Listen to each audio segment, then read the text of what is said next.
I never imagined myself the kind of person who'd end up house-sitting in a big suburban home, especially one that felt too quiet even during the day. But that November, I needed the break. My apartment's heating had failed again, my hours at work had been cut, and my aunt, who traveled more than she stayed home, offered me a warm bed, stocked pantry, and a little extra cash if I stayed at her place for the weekend. She lived in a neighborhood called Willow Ridge. Wide streets, manicured lawns, security cameras on every front porch. The kind of place where people waved at each other from driveways and bragged about property taxes. My aunt, Annette, gave me the tour when I arrived. She was already packed for her flight. "You'll be fine here," she said, tossing me a spare key. "Nobody ever bothers anyone in this neighborhood. If the doorbell rings after 9, it's probably a package." "Who gets packages that late?" I asked. She shrugged. "Retirees with too much money." By the time she left, the sun had dipped beneath the rows of identical roofs. A storm was brewing, one of those Midwest thunderstorms that rattles picture frames. I made tea, curled up on her leather couch, and tried to pretend I belonged in a house with marble countertops and a foyer big enough to echo. Around 10, rain hammered the windows. The power flickered once, humming like it was thinking about quitting. I double-checked the locks, partly out of habit, partly because big houses have a way of reminding you how small you are inside them. The neighborhood went quiet, no cars, no dogs, not even wind between fences. Just me, the storm, and a house that somehow felt too awake. I didn't know it yet, but something else was awake too, and it knew I was inside. It was a little past midnight when the doorbell rang, not a polite tap or a hesitant knock, the full mechanical chime that echoed through the entire house. I froze on the staircase. No one should have been out in that weather. No one should have even known the house was occupied. I waited, listening. The storm growled against the windows, but nothing else followed. Against my better judgment, I crept toward the front door.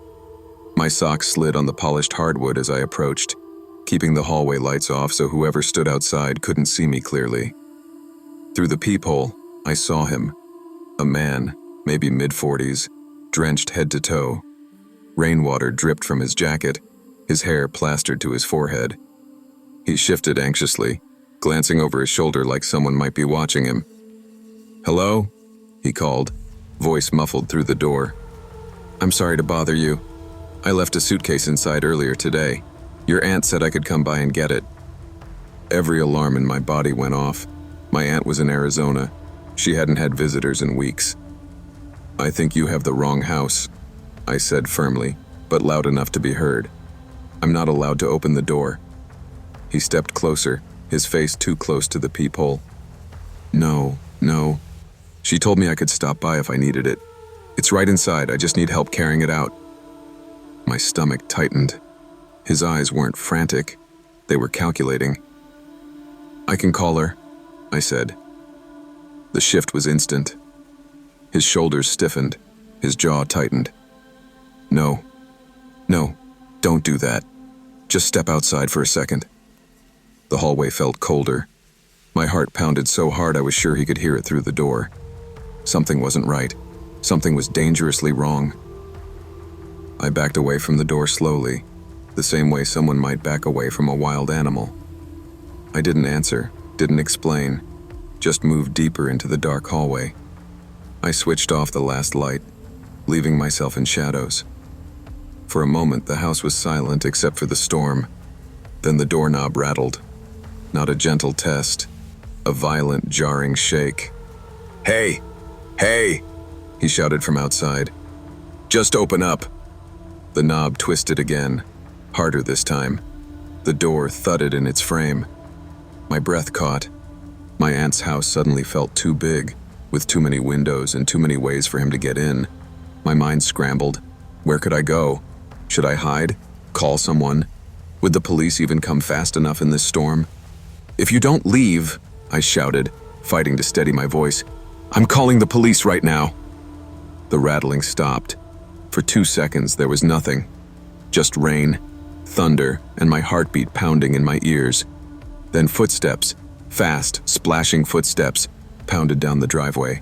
I rushed to the window in the living room, peeking through a slit in the blinds. The man sprinted down the street, disappearing between rows of darkened houses. I locked every window, every door, rechecked them twice. After that, I sat on the couch with every light on, gripping my phone like a lifeline. I wanted to call my aunt, but it was nearly 1 a.m., and part of me still had a shaky hope that maybe, just maybe, this was some bizarre misunderstanding. But the truth sat heavy on my shoulders. He wasn't confused. He wasn't lost. He knew someone was inside, and that was the part that scared me most. The storm had cleared by dawn, leaving the neighborhood looking too peaceful, like a painting pretending nothing had happened. I barely slept. Every creak of the house jolted me awake, convinced he'd returned. When my aunt called from the airport 3 hours later, her voice was cheerful, oblivious. "How's the house? You settling in all right?" I exhaled shakily. Did you tell anyone I was staying here?" "No," she said instantly. "Why?" I told her everything. From the doorbell, the suitcase story, the rattling doorknob, to the way he ran into the storm when I threatened police. She grew quiet. "I don't know any man like that," she said. "And no one has a key but you and me." "What did he look like?" I described him. Every detail I could remember. She didn't recognize a single thing. "That's not a neighbor," she said firmly. "Nobody here would show up at midnight. People in this neighborhood call ahead before they even walk across the street." "Well," I whispered, "he knew the house was occupied." "How? My car wasn't in the driveway." "That's what scares me." I walked the property after our call. Nothing looked disturbed. No footprints, washed away by the storm. No sign of forced entry. But something still felt wrong, as if the house held the memory of the previous night. That evening, I turned on the porch camera my aunt had forgotten to mention. When I checked the recording, my blood chilled. The man had stood on the porch for nearly 5 minutes before ringing the bell, listening, waiting, almost testing the house. He'd leaned close to the door, like he was trying to hear breathing inside. And then, at one point, he looked straight at the camera and smiled. After I sent the footage to my aunt, she forwarded it to the neighborhood watch group and the local police. I wasn't expecting much, but a detective actually called me that afternoon. His voice was calm, too calm, like this wasn't the first story of its kind he'd heard. "We've had similar reports," he said. "Suburban neighborhoods are targets. People assume wealth means empty houses during travel seasons. The man you saw, he didn't want a suitcase." I swallowed. What did he want? He paused. "Entry. Once someone opens the door halfway, it's easy to force the rest." I felt the room tilt. "So he was trying to break in?" "Yes. And the story he gave you? That's a common tactic, claiming they've been inside before, claiming they know the homeowner, claiming you just need to step outside for a moment." My skin crawled. But how did he know someone was inside? "Some people watch homes for days," the detective said. "Lights, shadows, movement. Sometimes they knock just to test who answers." "And if I hadn't said I was calling the police?" The detective exhaled slowly. "Then you likely wouldn't be talking to me right now." That night, I didn't stay at my aunt's house. I packed my things, triple-checked the locks, and drove back to my drafty apartment, choosing broken heating over perfect silence. Days passed before my heartbeat stopped jumping at random sounds. Weeks before I could stand in front of a door without imagining a shadow on the other side. Even now, whenever I house-sit or stay alone somewhere unfamiliar, I move quietly, listening first, trusting the instinct that saved me. Because danger doesn't always break down doors. Sometimes it rings the bell and waits to see who answers. Always trust your instincts. If something feels wrong, it usually is. Safety isn't about paranoia. It's about recognizing that danger often hides behind polite voices, convincing stories, and familiar settings. Caution may feel uncomfortable, but ignoring it can cost far more than peace of mind.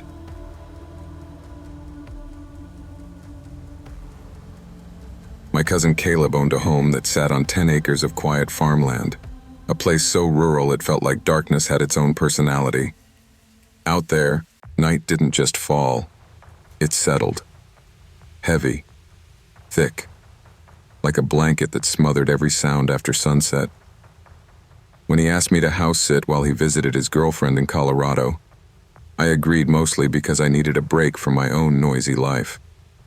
I was behind on rent, behind on sleep, and behind on everything that required having my head screwed on straight. Caleb's place was the opposite of the city. One long gravel drive, one barn, one old farmhouse that creaked like it inhaled and exhaled with the wind. No neighbors within shouting distance. The kind of place people romanticize until they spend a night there alone. The first 2 days were uneventful. I fed his cattle, watered the horses, walked his aging golden retriever Daisy, and spent my evenings reading in the living room while the crickets chirped outside. Peaceful in a way city people pay therapists to imagine. But the third night changed everything. The silence felt wrong. Rural quiet is usually layered. Bugs, distant coyotes, wind brushing through corn. But around 2 a.m., the house felt sealed off, like something was muffling the world outside. That's when I heard it. Creak, slow, steady, repetitive. The unmistakable sound of the porch swing moving. At first I assumed it was the wind, but the trees outside were unnervingly still. The leaves weren't even trembling. My stomach tightened as I sat up on the couch, holding my breath, listening. Creak, creak. Someone, or something, was sitting on that swing, and the house felt a lot less empty than it had an hour before. I moved quietly toward the staircase that led to the upstairs landing. Daisy, who normally snored through thunderstorms, lifted her head and let out a low, uneasy groan. That was my first real sign something wasn't right. From the landing, I had a clear view of the front porch through the arched window above the door. I leaned just enough to look. There were 2 figures sitting on the porch swing. They weren't talking loudly, but whispering, soft enough that it sounded like hissing between teeth. They faced the front door directly, like they were waiting for someone to open it. My breath caught in my throat. They were sitting so still that I wondered how long they had been there. Long enough that the motion lights should have triggered, except they never had. A cold realization hit me. They hadn't walked up recently. They'd been sitting there long before I heard them. I whispered to myself, "What the hell?" One figure, the one on the right, leaned forward just slightly, enough that I saw the faint outline of a hooded sweatshirt. The second figure sat straighter, hands folded in their lap. I flicked on the porch light. Both figures stopped moving immediately. Then, at the exact same moment, they stood, not startled, calmly, almost choreographed. They stepped off the porch and walked to the edge of the front yard, stopping at the tree line. Their faces were lost in the dark, but their heads were tilted upward, staring straight at the house. They didn't shout. They didn't run. They just watched. I felt the kind of fear that makes your legs weak. Rural quiet suddenly felt like a trap.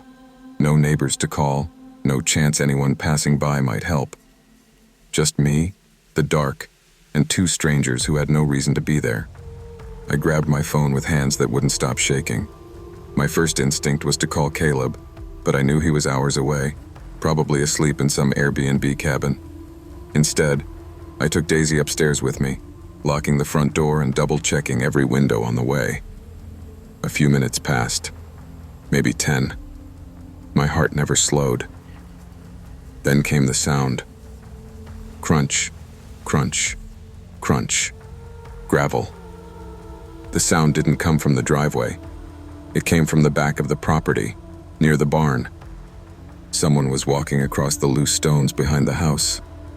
I grabbed the baseball bat Caleb kept by the door. Daisy let out a deep growl, staring toward the mudroom.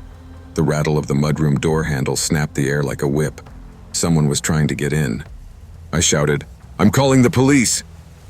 The rattling stopped instantly. Silence swallowed the house. Even Daisy froze, listening. After maybe 30 seconds, I heard fast footsteps on dirt, someone running around the side of the house. Then nothing. No more crunching gravel. No more footsteps. Just silence. But something else caught my eye. On the hardwood floor near the basement door, Daisy was staring at a line of faint, dusty footprints leading downward. Prints I knew hadn't been there earlier. My breath went shallow. Whoever was outside might not have been the only one. I backed away, closed the basement door, and shoved a chair under the handle.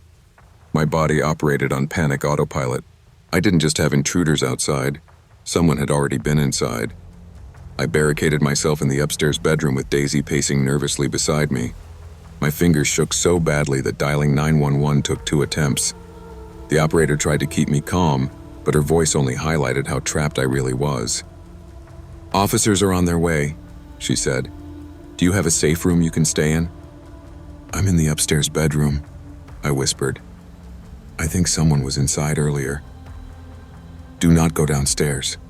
Do not investigate anything. Stay where you are." Her instructions were obvious, but hearing them aloud made my situation feel real in a way that punched me in the chest. Minutes crawled by. Every sound felt like a threat. The settling house, Daisy's breathing, even the wind finally picking up outside. At one point, footsteps echoed faintly on the porch again. I held my breath, staring at the doorknob like it might turn any second. Red and blue lights finally flashed through the window. Relief flooded my entire body so fast I almost cried. Officers searched the porch first, then the barn, then the entire perimeter. Eventually, an officer knocked gently on the bedroom door. "You're safe to come out," he said. His voice was calm, but his expression told me he didn't like what they found. Outside, beneath the porch, officers pulled out a rumpled blanket, an old backpack, a plastic water jug, and the remains of a half-eaten sandwich. A makeshift camp, hidden in a space barely tall enough to crawl under. "They've been here a while," one officer murmured. "Days, maybe longer." My skin prickled. 2 people living under the house, walking the property at night, sitting on the swing, watching the front door, and I had been sleeping just a few feet above them. The police swept the property twice more before leaving, but they didn't find the 2 figures. They didn't find footprints leading away. They didn't find signs of forced entry. It was as if the pair had dissolved into the darkness once the flashing lights appeared. Caleb drove back the next day. He was pale when I told him everything, pacing the living room as he processed it. "You think they were squatting here?" he asked. "Maybe," I said. "But they weren't hiding from me that night. They wanted me to see them." He rubbed his jaw. "They must have been watching the house before you got here." "Probably," I replied. "Long enough to know when someone was inside." The basement footprints bothered me the most. They weren't bare, not muddy, just dusty, like someone who'd been living under the porch had explored the house when no one was around. A chill ran through me every time I imagined a stranger walking through the halls, opening doors, watching the quiet life above them. Caleb installed more cameras, new locks, brighter motion lights. But even with new security, the house felt forever changed. Not just a home on open land, but a place where the dark had once held people I never saw coming. A few nights later, I returned to my apartment. City noise never sounded so comforting. Passing cars, arguing neighbors, sirens in the distance, all reminders that I wasn't alone. Because out there, in the quiet places, being alone isn't peaceful. Sometimes it's the exact reason someone chooses your house. Never ignore what feels wrong. Rural silence, isolated comfort, and familiar neighborhoods can hide people who watch, wait, and move in the spaces you assume are empty. Trust your instincts, secure your surroundings, And always take the unexpected seriously. Your safety depends on it.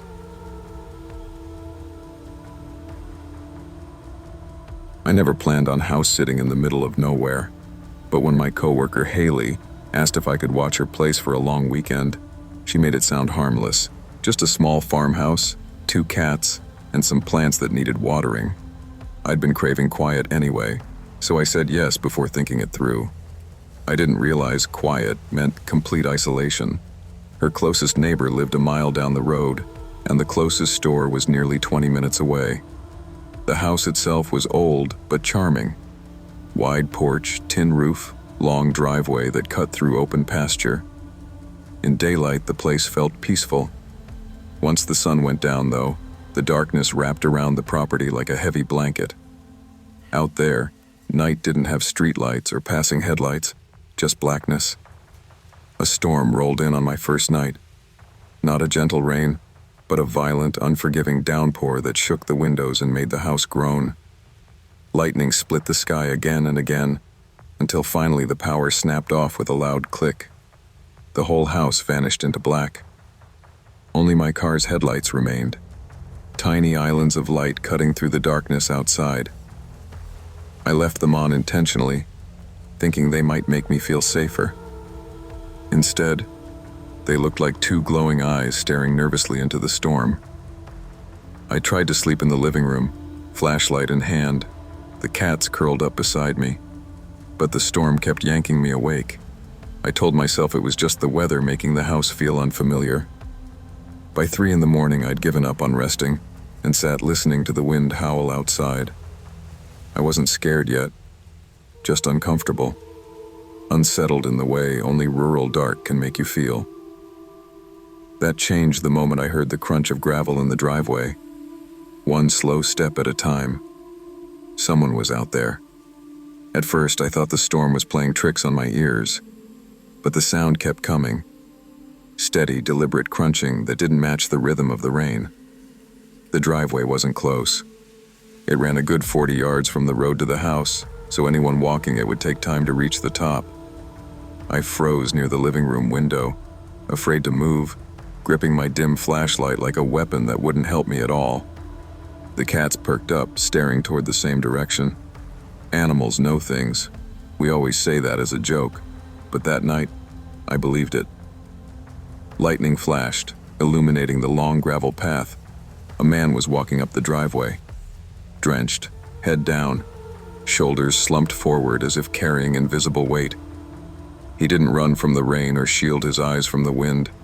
He just walked, slow and steady, straight toward the house. I dropped below the window instantly, heart beating so hard it felt like it was shaking the floor. "What the hell?"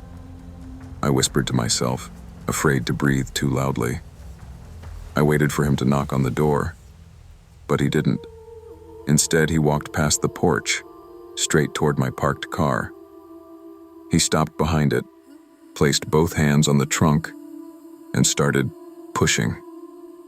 He pushed like his life depended on it. His face twisted, not angry, not confused, but blank, like he wasn't fully awake.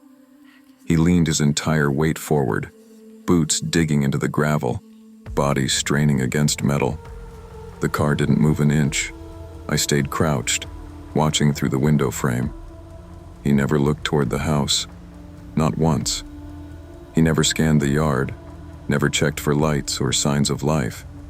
He just kept pushing.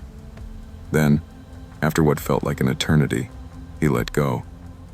He stood still for a moment, as if listening to something I couldn't hear. Finally, he turned around and began walking back down the driveway, same pace, same posture, until the storm swallowed him whole. Only after he disappeared did I realize I'd been holding my breath. It took almost an hour for my nerves to settle enough to stand. I checked the locks twice, then 3 times. The cats hid under the couch, refusing to come out. Every few minutes, lightning flashed just enough for me to scan the driveway, terrified the man might return. But he didn't. I didn't sleep the rest of the night. I kept the flashlight on, gripping it so tightly my hand cramped, ready to swing it at anything that got too close. I tried to tell myself the stranger was just lost, confused by the storm. The problem was, nothing about his behavior felt confused. It felt purposeful, focused, driven by something I couldn't understand. When daylight finally crept across the fields, I stepped onto the porch with shaky legs. The storm had passed, leaving the yard quiet and washed clean. I looked toward the driveway, expecting to see footprints or drag marks or something showing the man had been there. But the gravel looked untouched. I walked to the car next, heart still pounding. My car was covered in water droplets and dust. But the trunk? Smooth. No handprints, no streaks, not even a smudge of dirt. Nothing indicated someone had touched it. I checked the ground around it. No boot prints, no scuff marks, no signs of anyone pushing a vehicle in the middle of a storm. I stood there longer than I needed to, trying to make sense of it all. I knew what I'd seen. I knew what I'd heard. But daylight had erased every trace. It was like the storm swallowed the evidence along with the man, or like he'd never been there at all. When Haley called to check on the animals later that morning, I kept my voice steady for as long as possible, about 10 seconds. "Haley, someone came up your driveway last night." She paused. "Like in a car?" "No, walking. During the storm, he pushed my car. Hard." "Pushed it?" she repeated, confused.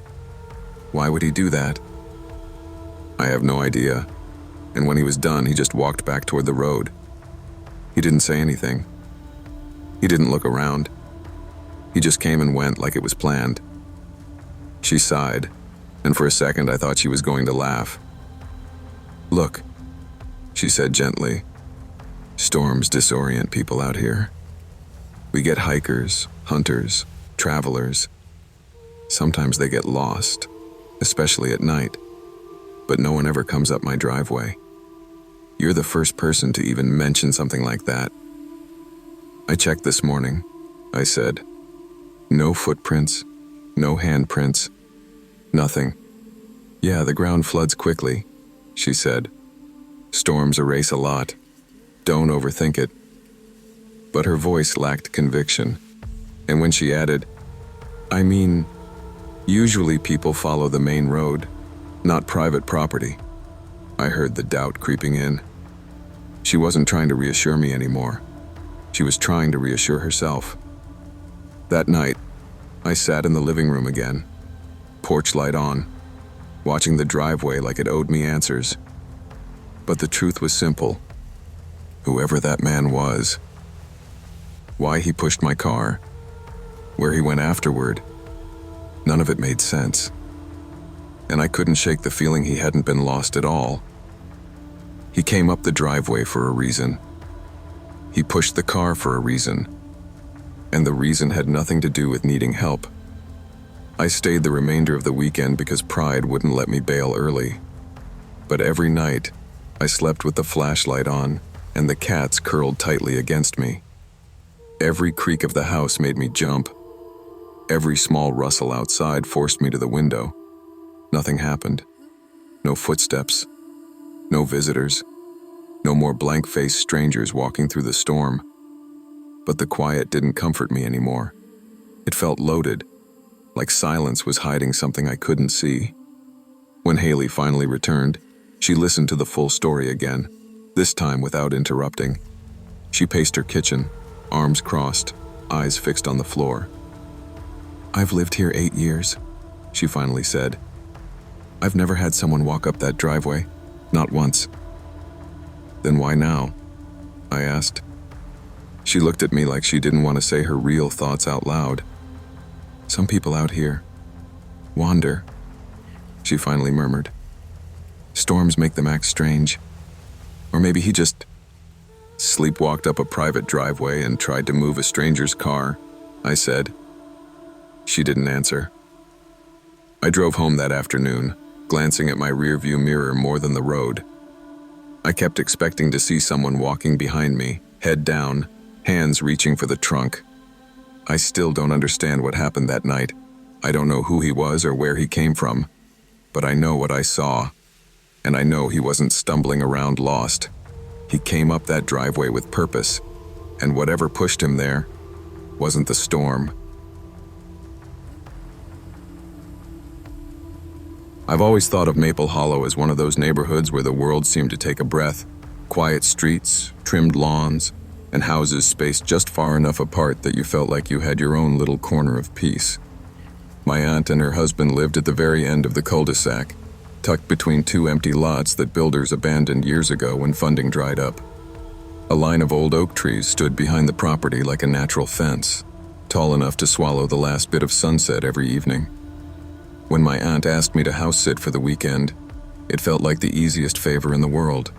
Watch the place, water the plants, keep an eye on my little cousin Milo, who was staying with them for the month. Nothing complicated. I was 22, between semesters at community college, and grateful for the quiet. The first night went smoothly. Pizza, an animated movie, Milo falling asleep halfway through with his head on my arm.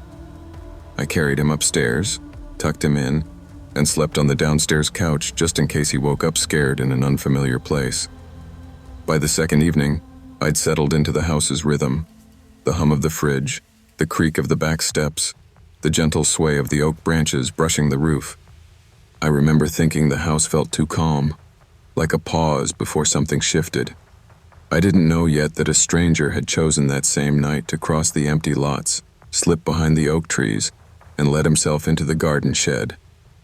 But I would find out soon enough. And once I did, I would never think of Maple Hollow the same way again. It was a little after 10 when I saw it, the garden shed light flickering like a dying bulb before glowing steady. The shed sat about 30 feet from the back porch, far enough away that you'd need a flashlight at night unless you turned that one specific switch inside. My aunt mentioned once that the motion sensor used to work, but it burned out years ago. So when that light turned on by itself, a cold feeling crept up my spine. At first I tried to rationalize it. Maybe a raccoon bumped the door. Maybe Milo had wandered outside earlier and I hadn't noticed. Or maybe I was just tired, imagining things because the house was too quiet. Still, I walked to the back window, and that's when I froze. A man stood inside the shed, not moving, not pacing, just standing there in the middle of the floor like he was posing for a photograph. His head was slightly tilted, eyes fixed directly toward the house, as if he'd been waiting for me to look out. When he stepped forward, pushing the shed door open with this slow, deliberate motion, something inside me snapped into survival mode. I whispered, "Milo," and darted to the living room. He was curled on the couch, half asleep and confused as I scooped him into my arms. "What's happening?" he mumbled. "Shh, just stay quiet." I carried him upstairs, heart hammering so hard my vision pulsed with every beat.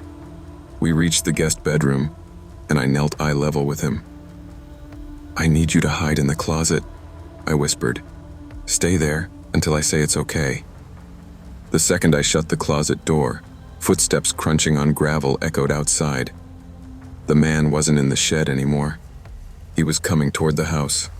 I dialed 911 with shaking hands, whispering into the phone while trying not to breathe too loudly. As I pressed the dresser against the bedroom door, I heard footsteps circling the house, slow, methodical, like he was mapping every window. Then came the tapping, soft, rhythmic, as if he was checking which pane might crack first. 911, what's your emergency?" "There's someone on the property," I whispered. "He was in the shed. I don't know how he got in. I have a child with me. Please hurry." "Stay on the line," the operator said. "Lock yourself in a room. Officers are on the way." I had the phone pressed so tightly to my ear I could hear my own pulse. Then the tapping stopped. Silence washed over the house, a heavy, unnatural stillness that made every nerve stand on edge. That's when the back door handle began turning. Slowly. Over and over. Metal scraping against metal. "He's trying to get inside," I whispered. "Do not engage. Do not go downstairs. Police are 4 minutes out."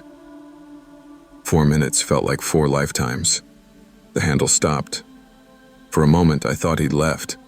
I almost convinced myself I imagined the entire thing, that maybe stress and shadows had filled in the blanks my brain didn't understand. Then gravel crunched directly below the guest room window. I stepped backward until my spine hit the wall. A faint scraping sound brushed the siding, like fingers dragging along the exterior. Then 2 muddy footprints appeared beneath the window, illuminated by the faint glow of the shed light still spilling across the yard. He was right below us, almost close enough to touch the glass. I clutched the phone, whispering, "Please get here, please." And finally, sirens sounded in the distance. Red and blue lights flashed across the house as 3 officers spread across the yard with their flashlights drawn. I rushed to the closet and pulled the door open. Milo's eyes were wide and glossy, but he didn't cry. He just clung to me with both arms around my neck. "It's okay," I whispered.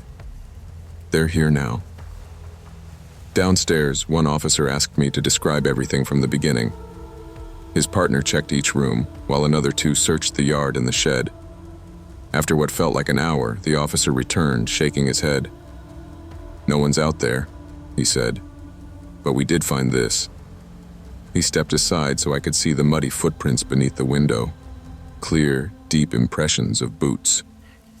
Whoever he was real. And he had been close. Too close. Another officer approached from the shed. "You said the light came on by itself?" "Yes," I said. "I thought it was motion activated." "It's not," he replied quietly. "There's no motion sensor. Light switch is inside the shed. Someone had to flip it manually." A cold chill ran across my skin. They asked questions. Had I seen anyone around earlier? Did my aunt know anyone who might stop by? Had there been issues with trespassers? I answered everything, but each question left me feeling more unsettled. Because I knew what I saw.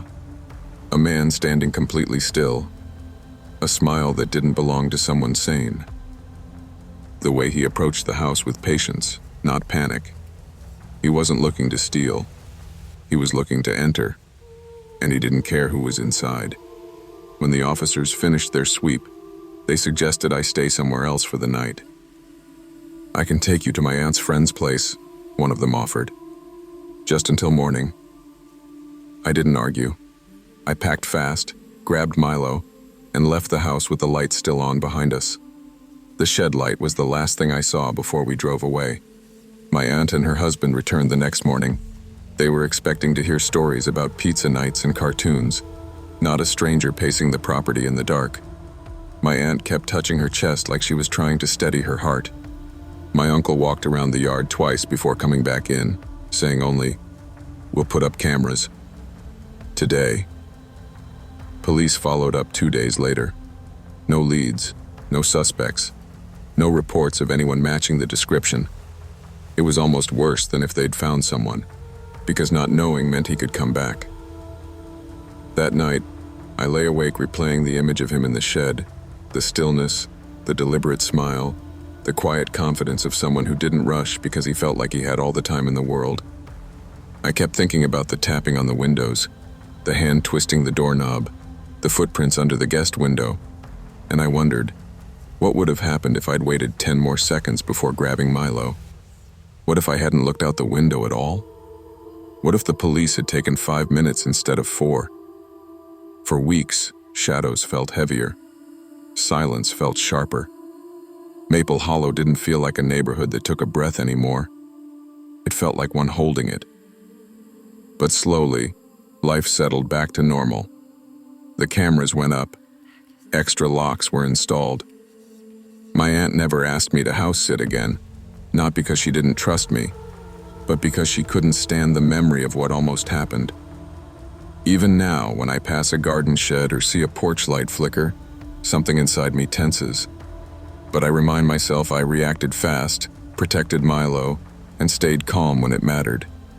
It doesn't take courage to avoid danger. It takes courage to keep living after you've seen it up close.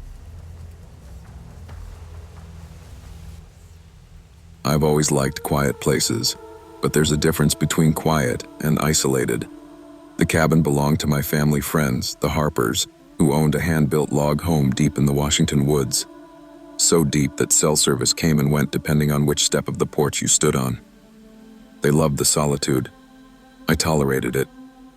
When they asked me to house sit for 3 nights while they took their kids on a long planned vacation, I said yes, mostly because I needed the break from my own apartment. They reminded me, half joking, everyone knows we'll be gone, so feel free to enjoy the peace. I didn't think much of it then. The cabin itself had 2 floors and a long wraparound deck the Harpers were proud of. Below it was a spacious basement with storage, a laundry room, and a single narrow window that faced the trees. I'd stayed there before, but never alone, and never during storm season. The first 2 days passed quietly. I worked remotely from the living room, took their dog, Boone, on long walks, and listened to the rain hitting the metal roof at night. On the 3rd evening, though, the storm that had been rumbling in the distance finally moved overhead. Lightning flashed behind the pines, thunder rolled like shifting boulders, and Boone stuck close to my leg, trembling. I didn't know then that the storm wasn't the only thing that had arrived. Around 8 p.m., Boone whined at the back door, insisting on going outside despite the downpour. I grabbed a flashlight, trudged through the mud with him, and came back soaked to the skin. As I shook out my jacket in the entryway, something caught my eye, a faint draft brushing my ankle. The basement door was cracked.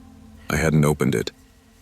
I headed downstairs with the flashlight beam wobbling across the steps. The basement was dim and smelled of wet concrete, but everything looked the same as earlier, except for one thing. The small window facing the woods was slightly open, pushed inward by maybe 2 inches. I stared at it, trying to imagine the wind having enough force to lift the latch. It didn't make sense. The storm was blowing from the opposite direction. Still, I convinced myself nature could be unpredictable. I locked the window, double-checked it, then headed back upstairs. That's when I heard the footsteps. Not the soft skittering sound of Boone's paws, but slow, deliberate steps, moving from one end of the upstairs hallway to the other. My breath caught in my throat. "Boone?" I called quietly. He appeared beside my leg immediately, meaning whoever was walking upstairs wasn't him. I froze on the basement stairs, heart thudding violently. Someone was in the house, and whoever it was, they were comfortable enough to walk right where they knew I could hear them. When I reached the main level, the house felt wrong, lit in places I hadn't lit, rearranged in ways too subtle to notice at first glance. The guest room lamp glowed through the crack of the half-open door. The closet in the master bedroom stood ajar, though I never touched it. Every instinct told me not to open anything, not to call out again. Boone pressed close to me, ears pinned back, tail tucked tight. Dogs know things we don't. I moved into the hallway slowly, trying to listen past the storm beating the roof. At first I heard nothing. Then, soft movement, a brush of fabric, a shift of weight. And then, through the gap beneath the guest door, a shadow passed. A human shadow. My entire body went cold, like every drop of blood froze in place. I stepped back quietly, clutching Boone's collar with one hand, while I texted the Harpers with the other. "Me. Is anyone supposed to be here? I think someone's in the house." Harper. "No. Grab Boone and leave right now. Don't go upstairs again." I didn't hesitate. I didn't even breathe. I turned toward the front door, moving fast without breaking into a run. Boone stayed glued to my leg, trembling. But the moment my hand touched the doorknob, a sudden pounding erupted from behind me. Heavy, frantic footsteps barreling down the staircase. Someone was running, and it wasn't toward me. It was away. The intruder sprinted past the kitchen and crashed through the back exit so violently that the screen door bounced off the wall and slammed again. Boone barked wildly as I yanked the front door open, dragged him outside, and vaulted off the porch steps. I didn't stop until I reached the gravel driveway, about 40 yards from the house. Only then did I dare look back. The back door hung open, swinging in the storm wind. Rain whipped sideways across the deck. But whoever had fled was already swallowed by the forest. No movement, no silhouette, just the trembling trees. I called 911 with hands shaking so badly I dropped the phone once. Deputies arrived 20 minutes later, long enough for fear to settle into something colder. Anger, maybe, or disbelief. They searched the basement, the bedrooms, every corner of the property. Nothing. No broken windows, no forced doors, no signs of struggle aside from muddy boot prints near the back deck. One deputy said, "He probably thought the place was empty. You scared him off." I didn't feel proud of that. I felt sick. When the homeowners finally got back in touch, their voices were tight, apologetic, and tinged with something like guilt. "We told a lot of people we'd be gone," Mr. Harper admitted. "Maybe too many. Small community, lots of acquaintances. Someone might have wanted to take advantage of an empty house." The idea that the intruder might have been someone they knew made my skin crawl. When the deputies left, the house felt colder than before, emptier somehow, despite the lights blazing in every room. I grabbed my things, packed fast, and drove away down the single-lane road with Boone curled beside me in the passenger seat, still trembling. I didn't sleep that night. Every creak of the motel walls made my heart jump. Every shift in Boone's breathing made me sit up straight. I kept replaying the scene. The half-open closets, the glowing lamps, the shadow gliding beneath the door. Someone had been inside long enough to make themselves comfortable. Someone who thought the house would be empty. Someone who didn't run until they heard me leaving. The Harpers later told me the police never found a suspect, though a few neighbors recalled seeing unfamiliar vehicles on the forest road earlier that week. Nothing conclusive, nothing useful. But even months later, I catch myself double-checking locks I just closed, looking twice at windows I know I shut tight. The woods don't feel peaceful anymore. They feel watchful. And whenever a house seems too quiet, I remind myself that silence isn't always safety. Sometimes it's warning you to listen harder. Never assume you're alone just because you're supposed to be. Trust your instincts. Protect your safety first. And remember that danger often comes from the places and people you least expect. I've never been great at saying no, especially when someone asks for help with something that sounds straightforward. So when my coworker, Tessa, mentioned she needed someone to house sit for a weekend at her family's old farmhouse, I agreed before thinking it through.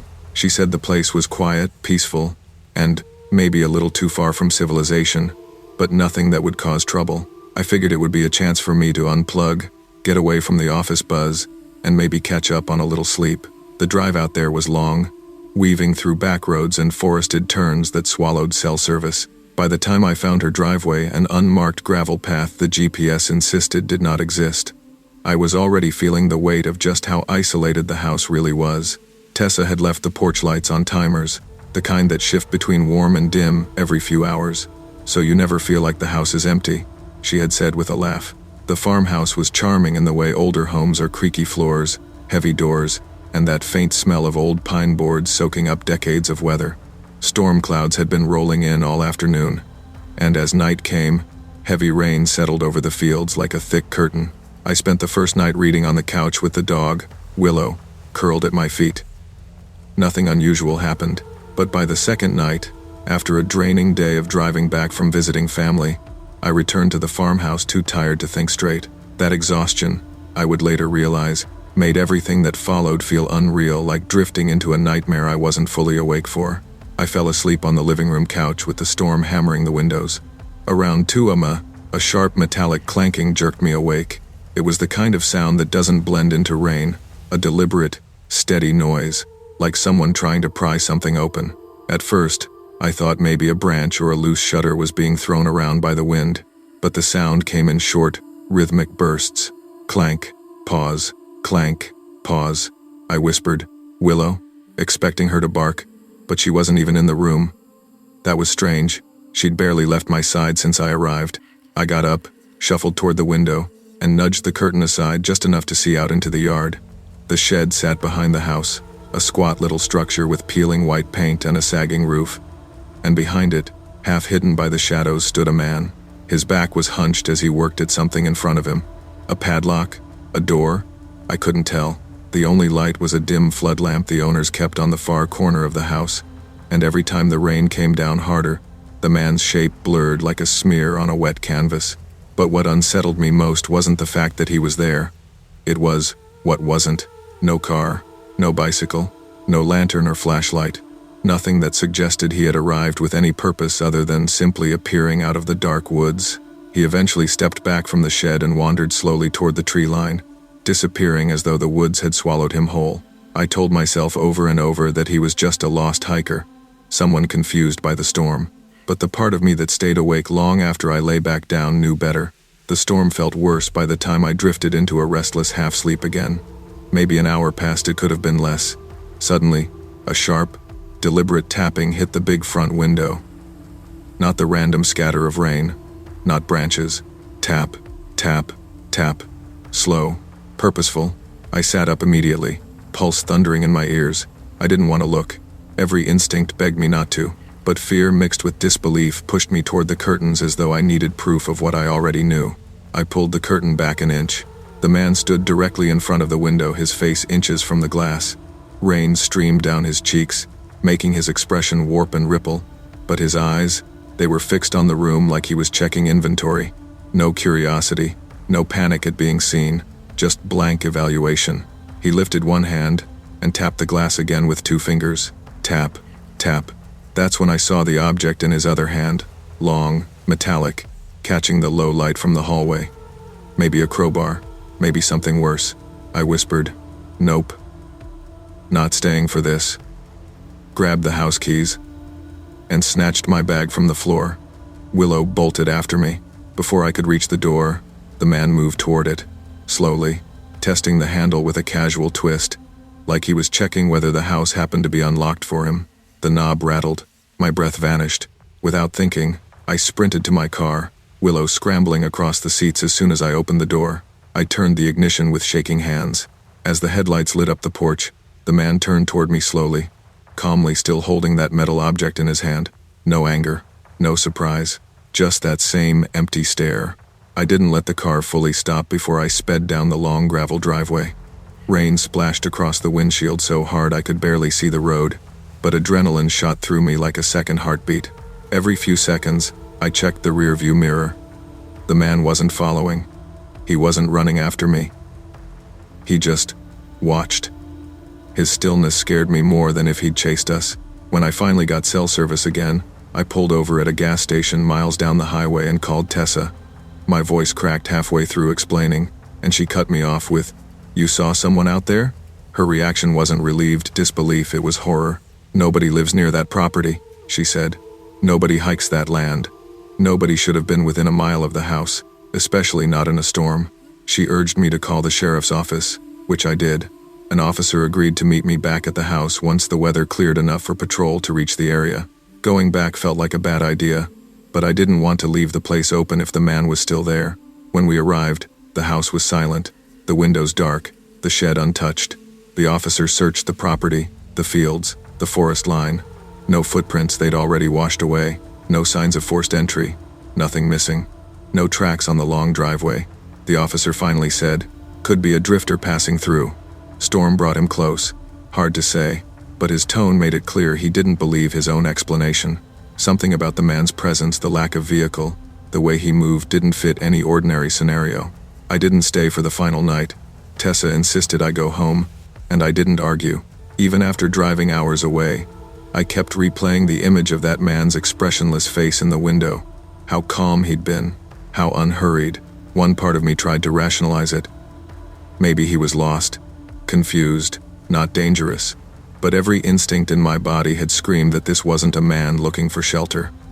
This was someone checking whether he had an opportunity.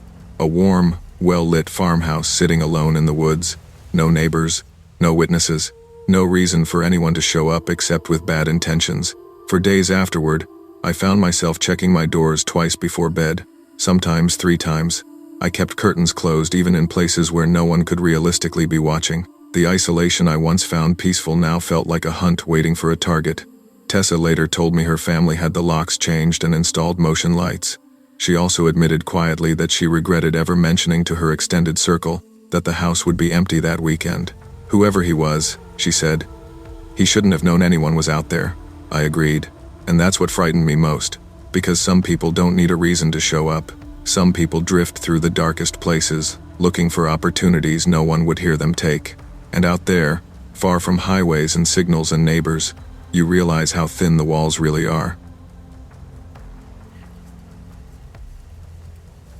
I never planned on spending a stormy week alone in an old house at the edge of town, but I'd agreed to house sit for my cousin Melissa while she visited her parents in Colorado. She'd asked me months earlier, and at the time it felt like an easy favor. Water a few plants, feed the cat, keep an eye on the place. Simple enough. The house itself was built sometime in the late 42nds, all narrow hallways and creaky floorboards that complained with every temperature change. During the day, it had a kind of quiet charm, but at night, especially during storms, the place felt like it remembered every decade it had lived through and insisted on expressing each one in groans and pops. That night, I was sitting at the small desk in the upstairs guest bedroom, working on a deadline for a design project. The storm outside had rolled in without restraint, thunder cracking like splitting wood, rain hammering the windows hard enough that I kept checking to make sure they were actually closed. At first, every noise felt explainable. Houses settle, pipes groan, wind shakes things loose. But around midnight, a sound rose above the storm, something heavy shifting downstairs. It wasn't the casual settling of old wood. It was deliberate, like someone had pressed their weight into the floor. I paused. Fingers hovered over my keyboard, listening. The house went quiet again, too quiet given the storm. But when I leaned back in my chair, a second thump echoed through the stairwell. I felt it more than heard it. My stomach knotted. Probably something fell, I muttered to myself. Saying it out loud felt like a charm against anything worse. Still, I got up and stepped into the hallway, trying to convince myself I wasn't starting to panic. I flicked on the hall light, its yellow glow spilling down the stairs. Nothing moved, nothing shifted, but the silence felt wrong. I stood at the top of the stairs longer than I needed to, telling myself to stop overreacting. When you're alone, every noise feels sharper, like the house is tuning itself to your heartbeat. I forced myself to check the first floor anyway. Step by step, I descended the stairs, each creak under my feet reminding me the house had its own pulse. The living room was exactly as I'd left it, dim, still, untouched. The rain streaked down the windows so thickly that the outside world blurred into a smear of black and silver. I checked the kitchen next. Empty. The back door was locked. Everything was normal. See? I whispered. Wind, old house, nothing else. I made my way upstairs again, feeling ridiculous for letting my nerves get to me. Back in the guest room, I sat down at my desk, ready to finish my work and call it a night. Then came the sound right outside my door. Not a thump, not a creak. Footsteps, slow, heavy, human. My breath caught in my throat. The door was cracked open about 3 inches, just enough that the hallway beyond appeared like a thin slice of shifting shadow. I turned my head toward the opening. A figure, tall, broad, walked past the doorway. I froze so hard I didn't even blink. He moved calmly, like someone who belonged there, and stepped into the guest room across the hall. The door to that room stood slightly ajar, and I watched the shadow slip through it without a sound. My pulse hammered in my ears. Someone was already inside the house. Very slowly, I reached for the bedroom door and shut it quietly. My hands shook as I turned the lock. The moment the lock clicked, the quiet shifted. Footsteps charged toward me fast. The door vibrated as the intruder slammed into it with full force. I stumbled back, nearly falling. He hit the door again, and again. The old hinges groaned with each impact. "Hey!" I shouted, voice cracking. "Get out of here!" He stopped pounding, but didn't leave. Instead, he breathed long, heavy breaths, right on the other side of the door. Then silence, and the sound of him walking downstairs. My hands were shaking so badly I nearly dropped my phone when I dialed 911. Every muscle in my body tensed as I stared at the doorknob, half expecting it to start turning. I whispered to the dispatcher, trying not to make a sound that might draw the man back upstairs. "Someone's in the house," I said, voice trembling. "He was just at my door. He tried to break in. He's still here." The dispatcher kept me calm, kept me talking. told me officers were on their way, but every second felt like an hour. The storm outside raged on, lightning flashing through the edges of the curtains, thunder rolling so violently it shook the windows. For a moment, I thought maybe the intruder had left. It was quiet, eerily quiet, until I heard movement downstairs, soft steps, a faint shuffle, something being dragged lightly across the floor, then total stillness again. I didn't breathe for what felt like minutes. I kept the phone pressed to my ear, listening as the dispatcher repeated, "Stay with me. Officers are almost there." The first hint of relief came when red and blue lights flickered faintly against the storm-soaked window. A patrol car pulled into the driveway, headlights slicing across the living room below. I heard the officers shouting commands from outside. Then, a burst of frantic footsteps, not toward the front door, but deeper into the house. One of the officers yelled again. A door downstairs slammed open, loud, violent, echoing through the walls. Then the unmistakable sound of someone sprinting across wet grass. The officers barreled inside moments later. I unlocked the bedroom door only when they called my name. All of us stood frozen as we heard the intruder tearing through the backyard, crashing into bushes, then disappearing into the dark storm. "He didn't leave earlier," one officer said, shaking his head. "He hid somewhere inside until we got here." That thought chilled me more than anything else had.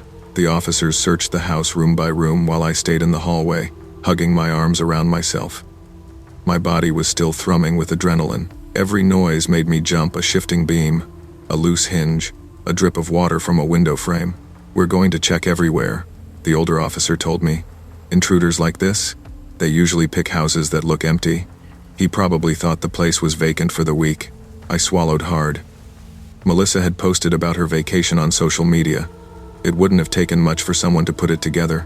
The officers checked closets, behind furniture, under beds. The strange part wasn't what they found, it was what they didn't.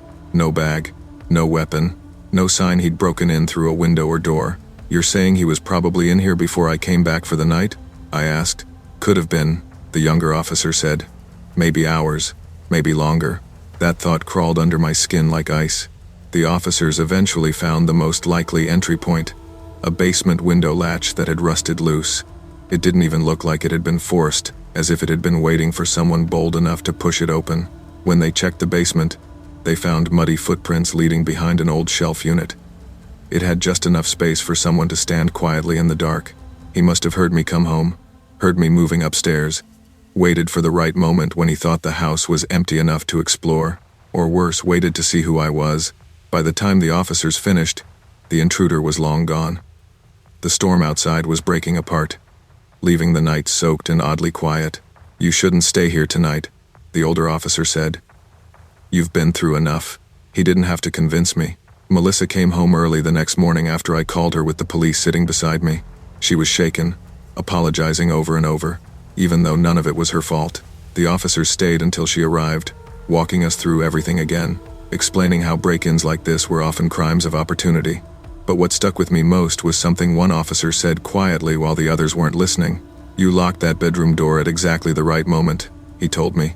"If you hadn't heard him, if you'd stayed focused on your work for another minute or two, we might be having a different conversation." It wasn't meant to scare me, but it did, because deep down, I already knew it was true. For days afterward, I kept replaying the moment I saw the shadow pass the door. The way the intruder moved, calm, steady, almost like he knew the house better than I did. The pounding, the breathing, the silence, and the realization that he hadn't left when he slammed that door. He'd stayed, listening, waiting. I learned later that a string of homes in that area had been targeted by the same man, someone who watched houses for patterns, who waited for owners to leave town, who slipped inside hours before doing anything. He'd never expected anyone to be awake upstairs at midnight, or that I'd locked the door before he could try to open it. Even now, years later, thunderstorms still make me pause. That night taught me that danger isn't always dramatic or obvious. Sometimes it waits in the quiet, behind an open door, in the shadow you almost convince yourself you imagined. And sometimes, the thing you fear most isn't the intruder running through the night. It's what he was doing before you even realized he was there.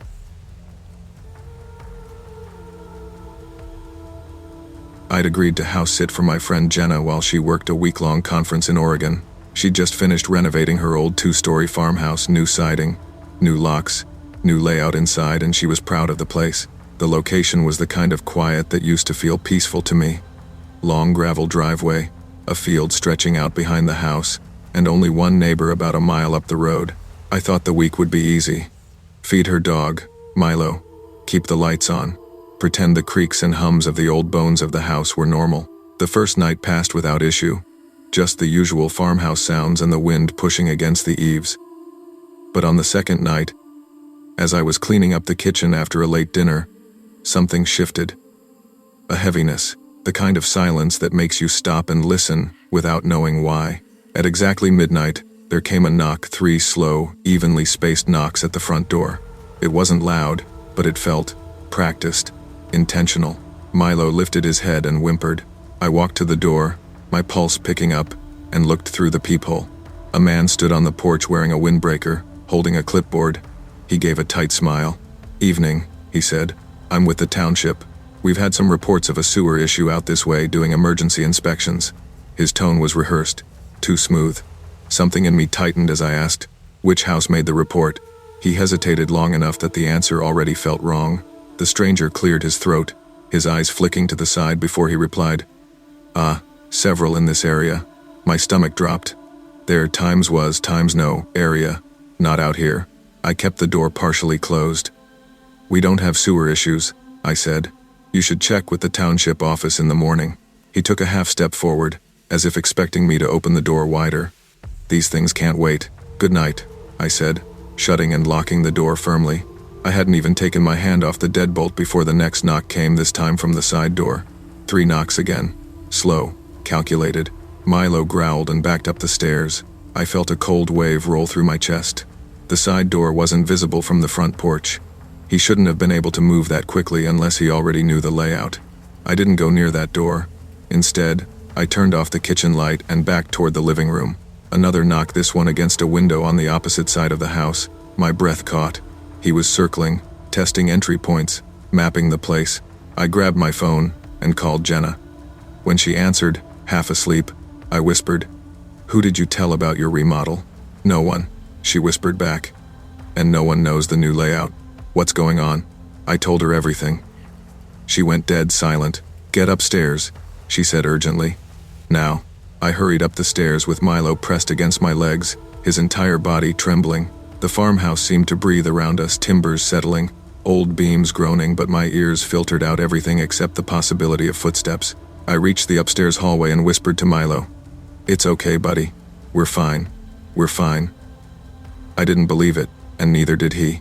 I called 911 with shaky hands, trying to keep my voice low. The dispatcher told me to stay where I was and keep the bedroom door locked until officers arrived. I ducked into the guest room, locked the door, and sat with my back against it. The house went quiet again, so quiet I could hear Milo's heartbeat against my arm. Then asterisk, the back door clicked, asterisk. It wasn't slammed. It wasn't kicked. It sounded like someone easing it open just enough to slip inside. My whole body went numb. "Milo," I whispered. No noise. Soft footsteps moved across the downstairs hardwood. Slow, searching, like someone exploring a home they felt comfortable in. Floorboards creaked under deliberate weight. A drawer opened. Something brushed against the wall. I covered my mouth with both hands. Milo pressed his head into my lap, shaking violently. The footsteps eventually faded toward the back of the house, but they didn't go outside. They were still in here somewhere, waiting, listening. Red and blue lights finally splashed across the bedroom wall. An officer shouted from outside, and Milo let out a soft whine of relief. I stayed frozen another few seconds, afraid the intruder would bolt toward the stairs, but the house remained still. "Police," someone called. "If anyone is inside, make yourself known." I cracked open the bedroom door. "Upstairs," I called shakily. 2 officers ran up to me, ushering me and Milo to the hallway. They moved through the house in a coordinated sweep: first floor, closets, basement, crawl spaces. Every room was checked twice, but the intruder was gone. The back door stood slightly ajar, a faint trail of muddy footprints leading into the yard before disappearing into the field. "He knew we were coming," one officer muttered. "Bolted the second our lights hit the driveway." Another officer knelt by a window. "We've got pry marks here, and here." He checked 2 more. He tried 3 different entry points before he found one that gave. The worst discovery came at the back door. "Prince," the younger officer said quietly. Inside the lock. He made it partway in before the call was even made. I felt my knees weaken. "So he was already inside?"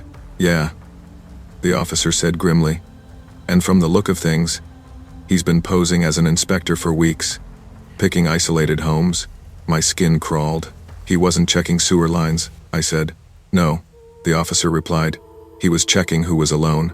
Jenna came home early the next morning, still in her conference clothes, hair unbrushed, face pale from worry. She hugged me like she thought I might disappear if she let go. Officers walked us through everything again, assuring us that patrol units would keep an eye on the road for the next few nights. After they left, Jenna and I stood in the quiet kitchen, staring at the back door as if expecting another slow knock. "I'm so sorry," she whispered. "I shouldn't have asked you to stay here alone." "It's not your fault," I said. "Anybody would have opened the door a little." "But he knew the layout," she said. "He knew the remodel." "How is that even possible?" We didn't have an answer. Maybe he'd watched the place for days. Maybe he'd slipped inside before the remodel and memorized the structure. Maybe it was simpler and scarier than that. Some people study isolated homes the way hunters study patterns. What stayed with me wasn't the knocks or the footsteps. It was the idea that he had stood on the porch, smiling like a professional, clipboard in hand, while knowing exactly what he intended to do inside. For nights afterward, any small sound made me jump. Even now, I double-check every lock before bed. Trust feels different after someone tries to wear a uniform of authority just to get close. Sometimes danger doesn't break the door down. Sometimes it knocks, slowly, politely, and with a smile. I'd always been a night runner. Something about the world going quiet made it easier for me to think, to breathe, to shake off the noise of the day. So when I agreed to house sit for a family friend, Mrs. Callahan, in her quiet suburban neighborhood, I stuck to my routine. The area felt safe, streetlights on every corner, sprinklers humming at odd hours, the occasional dog barking behind a fence. Nothing ever felt threatening. Her house backed up to a small nature trail that looped around the neighborhood. It was wide enough for bikes, shaded by tall pines, and mostly empty at night except for the occasional late walker. I'd run it dozens of times before, and I never had a reason to feel uneasy. But this particular week, I was stressed, work deadlines, personal stuff, and running helped me clear my head. That night, around midnight, the air was cool, the sky moonless, and I set out with my headphones around my neck, listening to my own footsteps crunching on the gravel. I remember thinking it was unusually quiet. No distant cars, no porch lights clicking on, nothing. I turned onto the nature trail, expecting the usual calm. Instead, I saw him. A man stood completely still on the path ahead, maybe 50 feet away. He wasn't walking a dog, wasn't holding a phone, wasn't doing anything except facing in my direction, his posture rigid, head slightly lowered. At first I thought he might be waiting for someone, but something about how unmoving he was made me slow down. As I jogged past, he didn't step back or greet me. He just slowly turned his head to follow my movement, as if tracking me. And for the first time ever during a night run, I felt truly watched. I sped up without meaning to, pretending I didn't care, pretending I wasn't unnerved, but the sensation of his eyes following me lingered long after I passed him. Probably just some guy, I told myself. Maybe waiting for his dog, maybe drunk, maybe weird but harmless. But uneasiness sat under my ribs like a weight. I decided I'd do one more loop and head back early. When I rounded the trail again 5 minutes later, I scanned ahead for the man, partly to reassure myself he was still there, partly hoping he wouldn't be. But he wasn't. The trail was completely empty. There was no sound of footsteps, no rustling of leaves, no retreating figure. Just moonlight scattered through the branches and my own breathing. I slowed to a walk, turning in a slow circle, listening. Nothing, not even the wind. He couldn't have walked past me, I'd have heard gravel crunching. He couldn't have slipped off the trail quietly, thick brush bordered both sides, and he definitely couldn't have run back the way he came without me noticing some movement. Yet he was simply gone. A chill worked its way up my spine. That primal, ancient instinct whispered, "You need to leave." I left the trail and jogged the rest of the way home, glancing behind me far more than I'd like to admit. The houses looked ordinary, calm, porch lights flickering in the distance. When I reached the Callahan house, I stepped inside quickly and locked the front door. Milo, their golden retriever, padded up to greet me, tail wagging lazily. His presence helped, but not enough. Then came a soft scraping sound right outside the door. I froze, and when I looked through the peephole, my breath left me in a single violent jolt. It was him. He wasn't knocking, wasn't talking, wasn't shifting his weight or fidgeting. He just stood on the porch facing the door like he had followed a trail of breadcrumbs straight to me. His face was expressionless, eyes blank but unblinking, as though he'd known exactly which house I would enter. My voice caught in my throat.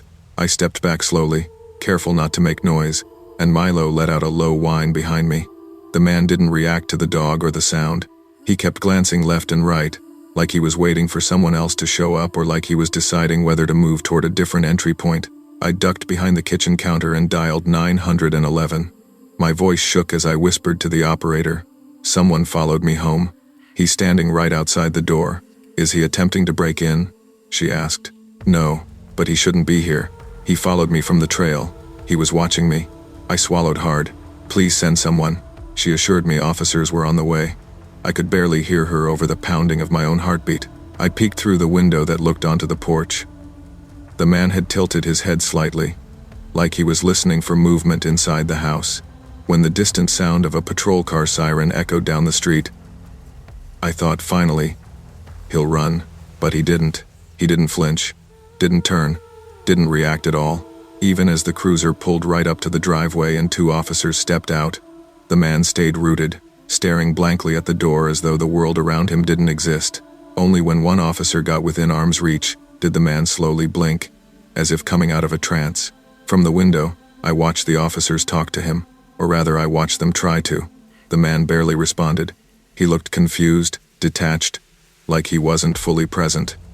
When they asked for his name, he said he didn't know. When they asked why he was on the porch, he looked at the house, then back at them, and muttered, "I thought, something." His voice trailed off. "Sir, were you following the resident?" one officer asked. The man blinked slowly. "I was walking." I wrapped my arms around myself, still shaking. Milo leaned against my leg, sensing something was wrong. After another minute, one officer knocked on the door. I opened it hesitantly. "You okay?" he asked. "Just scared," I admitted. He followed me from the trail. He was just standing there watching me. The officer nodded sympathetically. "I understand. But here's the problem, he hasn't broken any laws. He didn't trespass beyond the porch, didn't threaten you, didn't attempt entry." I stared at him, disbelief flooding through me. "So, what? He just gets to walk away?" The officer sighed. "We can escort him off the property. We can ask him to move along. But we can't detain him without cause." I watched helplessly as they guided the man down the walkway. He didn't resist, didn't argue. He just walked as though he had no idea why he'd come in the first place. But before he got into the patrol car for a courtesy transport, he turned his head slowly, deliberately, and looked back at the house, looked back at me, not angry, not curious, just remembering. The officers didn't notice, but I did. The house felt different after that. The kind of quiet that doesn't comfort you, it presses against your skin. Every creak sounded like footsteps. Every shadow felt too close. Milo refused to leave my side, even when I showered or tried to sleep. The police returned once more the next day to ask a few follow-up questions.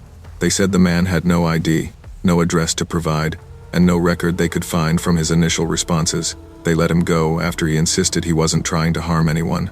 He didn't meet criteria for detainment, they repeated. He wandered off. Wandered off. Those words haunted me. That night, I sat on the couch with every light on in the house, listening to the faint hum of the refrigerator and the ticking of the wall clock.